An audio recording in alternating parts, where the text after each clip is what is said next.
Hi everyone, happy Friday. Friday of a long weekend. Today is Friday, April 17th, and we're back with another edition of the Poem of the Day. Again, I thank you for your patience as you've been catching up, as I've been catching up, re-recording and getting everything back up to speed. So we've got a long weekend, Friday. This is a weekend that's usually really special for me going into April break because of the Boston Marathon.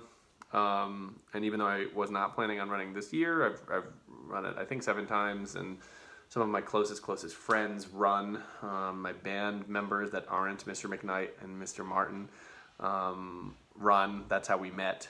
And so it's always a really special weekend for me, and I'm really, obviously it's a bummer that the marathon won't be run, but obviously that's the right thing to be doing right now. So I applaud the BAA for rescheduling for at least the fall.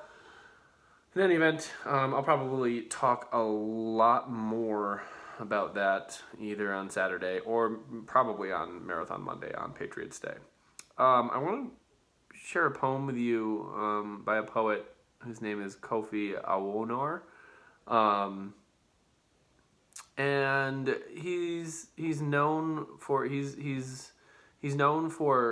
like staying committed to like the sound of poetry and kind of honoring the like the oral traditions of his forebears in terms of writers and poets and orators. And so he's from Ghana.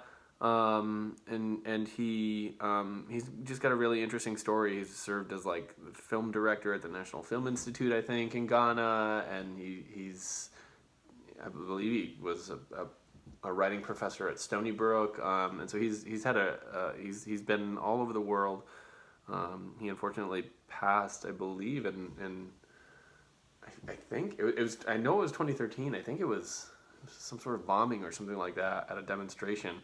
Where a bunch of other people unfortunately passed as well. And I don't know many of his poems. I only know a handful of his poems, and I wanted to share one called "So the World Changes," which there's just something about the sound. I can't put my finger on it. There's something about the experience of the sound that's just wonderful. And it's there were some moments of like profound sadness. There were some moments of really excellent moments of joy, moments of exuberance. So I just wanted to share one of his poems, and I don't know that it's the title that jumped out to me. I don't know why I was thinking about him today. But I was, and that's that. So, this is a poem by Kofi Awoonor called "So the World Changes." Where are they? Lacey's mother excuse me, I'm going to start again. So the world changes. Where are they? Lacey's mother's trade collapsed. The children cried and cried, "Call her for me, please call her for me." The day the desert tree blossoms is the feasting day for the fowls of the air. The evil fowls and the good fowls, the owner of the earth covers them in his cloth, promised them. When he holds the promised, thirst shall not kill them. So the world changes.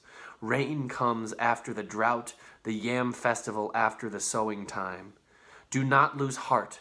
Have arms. We have shields when the powder house falls, the mother fails to make war. Some rivers there are you cannot swim. Some strong rivers there are you cannot ford. There's just something really powerful about the combination of sounds he uses in this particular poem. It's almost, to me, it's almost as if there are a bunch of conflicting sounds that happen in rapid succession, and it's not necessarily an easy poem to read, and I think that's one of the things that kind of makes it joyful to read. And yeah, I feel like there's something about this poem that makes me want to kind of like lean in and I want the speaker and I want Awoonor to kind of like let me in on the secret a little bit. And so I think that's